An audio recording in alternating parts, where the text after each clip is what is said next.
Halo teman-teman, saat ini kita sedang berada di situs Rumah Pengasingan Bung Karno di Jalan Perwira Ende, Nusa Tenggara Timur. Saat ini saya akan menjelaskan tentang apa itu modernisasi. Modernisasi adalah proses perubahan dari sesuatu yang belum maju ke arah yang lebih maju. Modernisasi dimaksudkan untuk memperbaiki dan mencapai suatu bentuk masyarakat yang lebih maju, berkembang, berkualitas, dan sejahtera. Nah, sekarang sudah tahu kan apa itu modernisasi? Nah, modernisasi juga tidak datang begitu saja loh.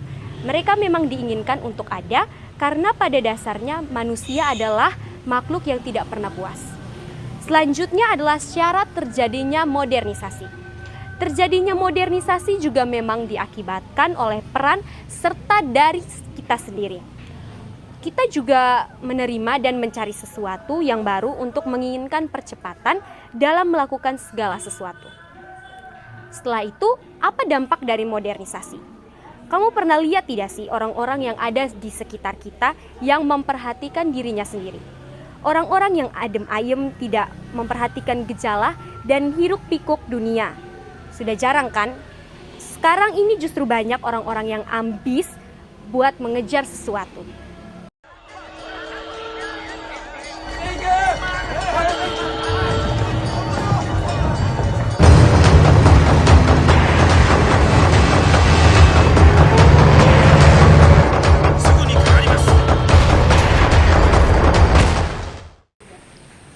Kedatangan Jepang di Indonesia. Sudah beberapa kali Jepang berperang untuk menaklukkan Indonesia. Tujuannya adalah mengekspansi politik dan militer Jepang di wilayah Asia Pasifik. Pada tahun 1941, daerah Indochina, tepatnya di Vietnam, sedang mengalami kondisi vacuum of power atau kekosongan kekuasaan. Awalnya daerah tersebut diduduki oleh Prancis, tapi karena mereka sedang bermasalah dengan Nazi, sehingga mereka harus mengungsi ke Inggris. Melihat situasi ini, akhirnya Jepang mengambil inisiatif untuk mengambil alih Indochina. Dari sinilah keributan antara Jepang dan AS atau Amerika Serikat memanas, sehingga berujung pada AS melarang akses minyak kepada Jepang. Keributan antara Jepang dan AS ini berujung ke penyerangan Pearl Harbor oleh Jepang. Jepang datang ke Indonesia pada tanggal 11 Januari 1942, tepatnya di Tarakan. Dari sana, satu persatu wilayah di Indonesia pun mulai dikuasai oleh Jepang.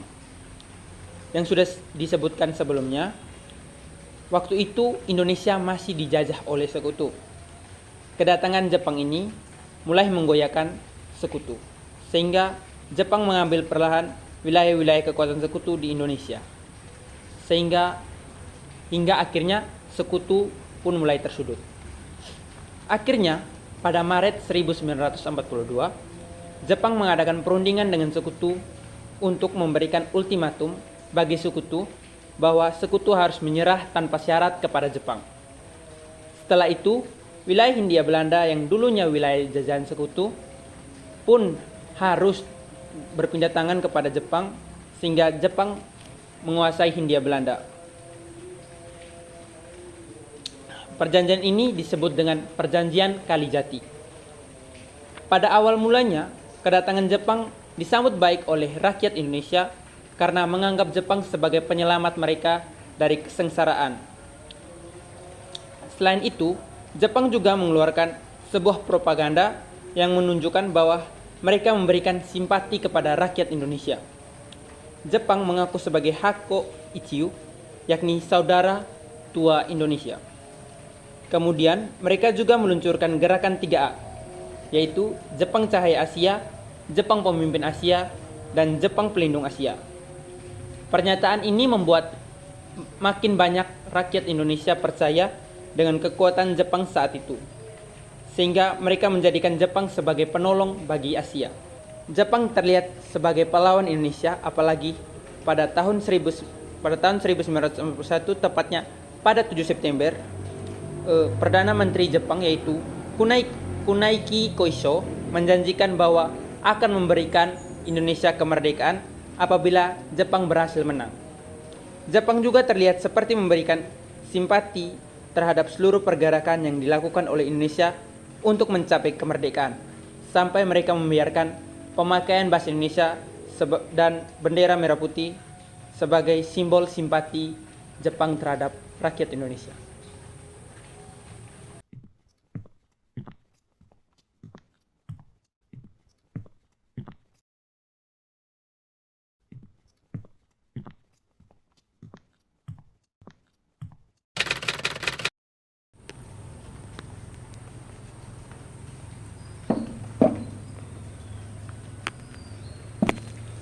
Baik, di kesempatan kali ini saya akan membahas materi tentang dampak dan pengaruh negatif dan positif dari pendudukan Jepang di Indonesia.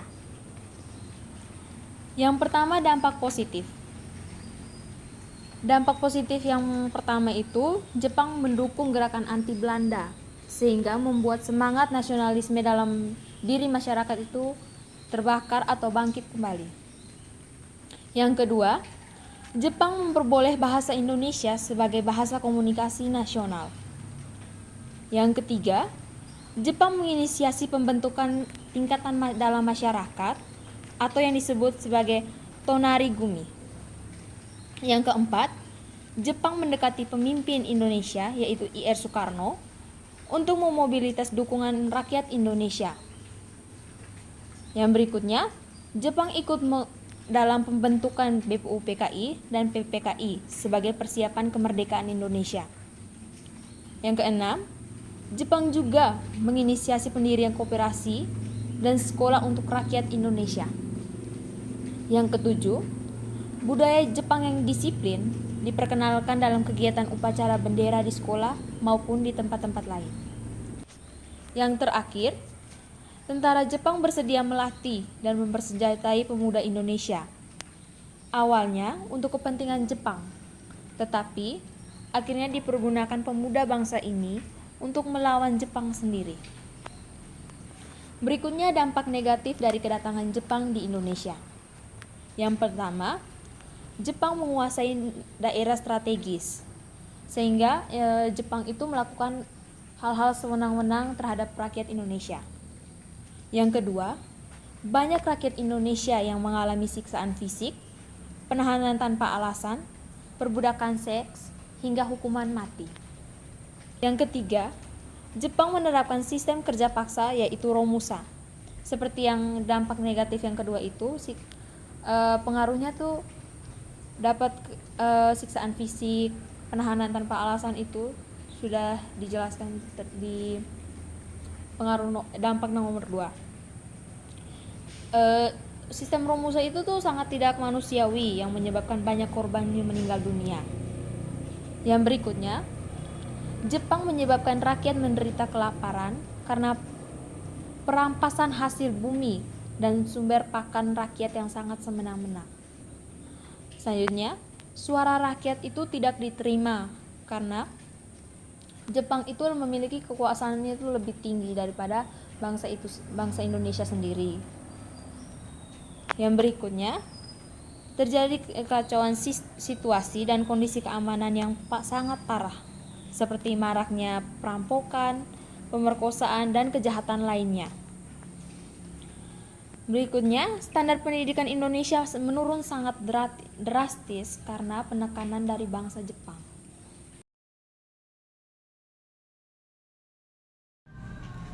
Perjuangan meraih kemerdekaan pada masa penjajahan Jepang. A.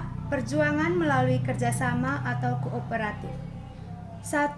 Gerakan Putra. Tujuan Jepang membentuk Putra adalah agar kaum nasionalis dan intelektual menyumbangkan tenaga dan pikirannya untuk kepentingan Jepang. Namun oleh para pemimpin Indonesia, putra justru dimanfaatkan untuk membela rakyat dari kekejaman Jepang serta untuk membangun mental dan semangat nasionalisme, cinta tanah air, anti kolonialisme, dan imperialisme. Dua barisan pelopor atau Swiss Jintai. Organisasi ini dimanfaatkan oleh para nasionalis sebagai penyalur aspirasi nasionalisme dan memperkuat pertahanan pemuda. 3. Cho Sangiin atau Badan Penasehat Pusat. Tugas badan ini adalah memberi nasihat atau pertimbangan kepada Seiko Shikikan atau penguasa tertinggi militer Jepang yang ada di Indonesia. Oleh para pemimpin Indonesia melalui Cho Sangiin dimanfaatkan untuk membangun kedisiplinan. B. Perjuangan melalui gerakan bawah tanah atau non-kooperatif. Gerakan kelompok Sultan Syahrir. Kelompok ini merupakan pendukung demokrasi parlementer model Eropa Barat dan menentang Jepang karena merupakan negara fasis. Mereka berjuang dengan cara sembunyi-sembunyi atau dengan strategi gerakan bawah tanah. Kelompok Pemuda Menteng 31. Kelompok ini dibentuk oleh sejumlah pemuda yang bekerja pada bagian propaganda Jepang. Kelompok ini bermarkas di Gedung Menteng 31 Jakarta. Secara resmi, pendirian asrama ini dibiayai oleh Jepang dengan maksud membangun para pemuda untuk menjadi alat mereka. Akan tetapi, tempat ini oleh pemuda dimanfaatkan secara diam-diam untuk menggerakkan semangat nasionalisme. Golongan Kaigun kelompok ini anggotanya bekerja pada Angkatan Laut Jepang. Mereka selalu menggalang dan membina kemerdekaan dengan berhubungan kepada tokoh-tokoh Angkatan Laut Jepang yang simpati terhadap perjuangan bangsa Indonesia.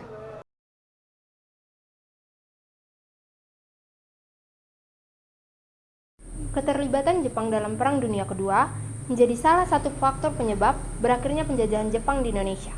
Kekalahan Jepang dalam berbagai front pertempuran cukup mempersulit Jepang, ditambah lagi dengan adanya perlawanan yang berlangsung di beberapa daerah di Indonesia. Akibat sudah terdesak, pada tanggal 7 September 1994, Jenderal Koiso memberikan janji kemerdekaan kepada Indonesia. Pada tanggal 1 Maret 1945, Panglima Jepang Letnan Jenderal Kumakichi Harada mengumumkan pembentukan Badan Penyelidikan Usaha-Usaha Persiapan Kemerdekaan Indonesia yaitu BPUPKI dengan tujuan untuk meyakinkan rakyat Indonesia. Dan pada tanggal 6 dan 9 Agustus 1945, Amerika Serikat membom kedua kota yang ada di Jepang, yaitu Hiroshima dan Nagasaki. Serta pada tanggal 7 Agustus 1945, BPUPKI dibubarkan dan dibentuklah PPKI, Panitia Persiapan Kemerdekaan Indonesia. PPKI dipimpin oleh IR Soekarno bersama Muhammad Hatta dan Dr. Rajiman Widyaningrat. Mereka berangkat ke Dalat, Vietnam pada 2 Agustus 1945 untuk mengetahui tujuan lebih lanjut mengenai kemerdekaan Indonesia. Karena terdesak, akhirnya pada tanggal 14 Agustus 1945, Jepang menyerah kepada sekutu. Dengan menyerahnya Jepang kepada sekutu, berakhir juga penjajahan Jepang di Indonesia. Saat itulah bangsa Indonesia memanfaatkan kekosongan pemerintahan dengan memproklamasikan kemerdekaan Indonesia sebelum datangnya sekutu, yaitu pada tanggal 17 Agustus 1945. Bung Karno yang didampingi oleh Muhammad Hatta membacakan proklamasi kemerdekaan Indonesia. Dengan demikian, maka berakhirlah kekuasaan Jepang di Indonesia dan Indonesia muncul menjadi satu negara yang merdeka. Sekian dan terima kasih. Oke, selanjutnya saya akan memberitahu tentang pengaruh dari kedudukan Jepang di Indonesia pada masa kini. Pengaruhnya itu tuh terdapat dalam beberapa bidang. Bidang yang pertama itu bidang politik. Dengan adanya kedudukan Jepang di Indonesia pada saat itu, memberi kesempatan bagi bangsa atau rakyat Indonesia untuk ikut serta dalam pemerintahan politik. Terus bidang yang kedua itu bidang ekonomi.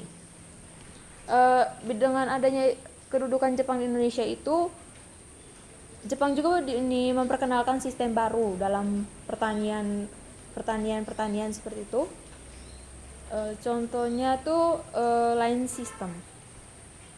Line system ini diberikan pengaturan bercocok tanam yang efisien sehingga akan meningkatkan produksi pangan. Yang ketiga, bidang sosial. Dengan Jepang itu mulai mengembangkan tradisi kerja bakti massal melalui Kinrohoshi. Selanjutnya munculnya sikap persatuan dan kesatuan dalam bangsa Indonesia sampai pembentukan tingkatan dalam masyarakat. Dengan tingkatan yang paling bawah itu tonarigami atau rukun tetangga. Dan yang terakhir, bidang budaya. Jepang mendirikan Keinin Bunka Shidoso atau pusat kebudayaan. Di Indonesia sekarang bisa dilihat dari pembentukan Persatuan Artis Film Indonesia atau Persafi.